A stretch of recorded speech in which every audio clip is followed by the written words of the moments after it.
Today we're going to be running the MS 311 Stihl with a 36-inch bar, and we ran this good bit the other day, and it seemed to work very well.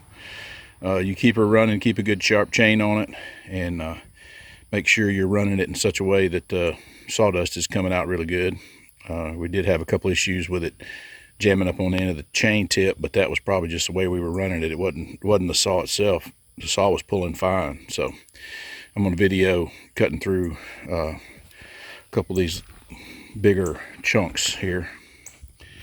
We got some pretty good size oaks here. Those are about 24 inches across on that one. This one here is about 20 inches, and these back here are about 26 inches. So we've been cutting down a few trees here on the farm, and we've got the one took down. We also did a big pine tree there, took it down. Got one section of it left. We've been cleaning up the brush with the tractor as we go, just so we could keep in front of it all. So we're going to cut these up, show you how this 36-inch saw runs on this 311. If you guys are running those 461s out there, I don't see where you would have any issue at all running a 36-inch bar. This bar actually came with my 661 that I run, that I've hooked up to the Lewis winch, and it occurred to me the other day that it was possibly the same size chain and bar setup, and it was. So I put it on the 311, and it's running really well. So it really works good on this big stuff. Here's something on these Stihl saws that you may or may not have noticed. You've got on the bottom of these things, you've got a oiler for the chain. So if you're running bigger, longer bars, you need to get up in there and adjust that oiler to increase the oil flow. And it's a little bitty, you can't see it here, but there's a little bitty screw head right there that you can adjust to control your oil flow. And obviously for the longer chain, you want to get more oil flow.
This one's a little bit smaller.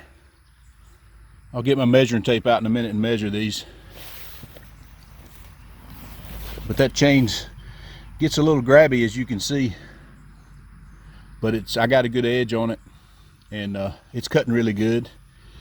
You can see my sawdust pile there.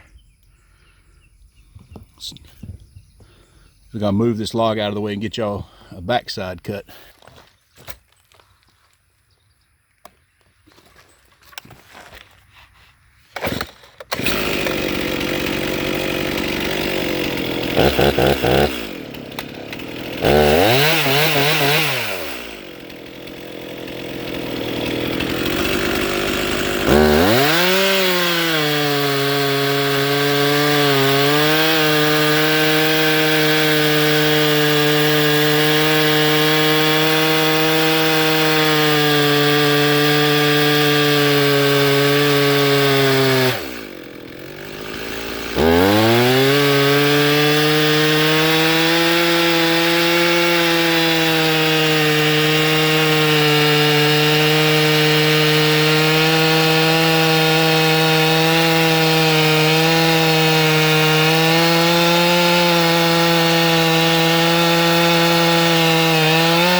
Yeah, this one was 30 inches.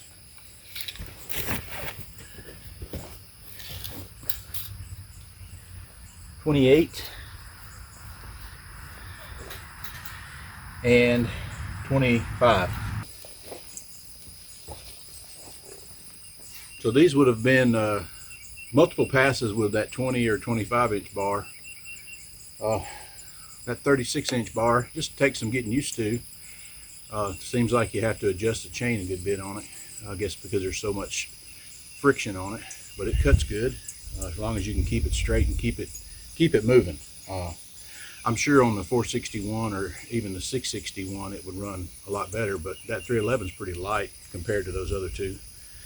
But it's you know, cut through these in a single pass, so I like it on the bigger stuff. Anyway, I think that'll do it for right now. Then I'll actually do some more. I've got a lot here to cut up. This tree was huge, and like I said, there's a pine tree there as well that we've cut down, and we've got a lot of mess here to clean up, but looks like we're going to get a good bit of firewood out of it. I'll be interested to see. I'm going to measure how much we got out of that tree. I'm figuring we get probably 2 or 3 cord out of that one tree. So you guys can tell me what you think. So